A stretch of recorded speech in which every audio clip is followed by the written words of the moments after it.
పర్యావరణ పరిరక్షణ కాపాడడం కోసం ప్రతి ఒక్కరూ మట్టి విగ్రహాన్ని ప్రతిష్ఠించాలని కాంగ్రెస్ పార్టీ మండల ఉపాధ్యక్షుడు వేముల రాజేష్ అన్నారు. జగిత్యాల జిల్లా ధర్మపురి పట్టణ కేంద్రంలో మున్సిపల్ పరిధిలోని వివిధ వార్డులో ఇంటింటా మట్టి విగ్రహాలు పంపిణీ చేశారు.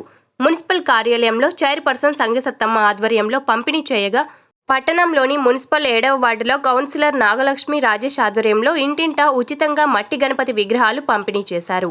పర్యావరణ పరిరక్షణ కోసం ప్రతి ఒక్కరూ కృషి చేయాలని కోరారు. ఈ కార్యక్రమంలో పలువురు కాలనీవాసులు పాల్గొన్నారు. నంది చౌక్ పూర్తిగా వినాయక చవితిని పురస్కరించుకొని పూలు, పండ్లు, వివిధ రకాల పూజ సామాగ్రిలతో సందడిగా మారింది.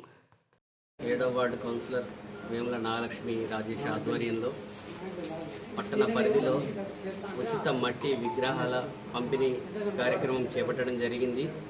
ప్రతి సంవత్సరం ఏదైతే ఉచిత మట్టి విగ్రహాల కార్యక్రమం చేపడుతున్నామో అదేవిధంగా ఈ సంవత్సరం కూడా పర్యావరణ పరిరక్షణలో భాగంగా ప్రతి ఒక్కరు కూడా మట్టి విగ్రహాన్ని పూజించాలి, మట్టి విగ్రహాన్ని ప్రతిష్ఠించాలని చెప్పి ఒక ఉద్దేశంతో ఈ కార్యక్రమం చేపట్టడం జరిగింది.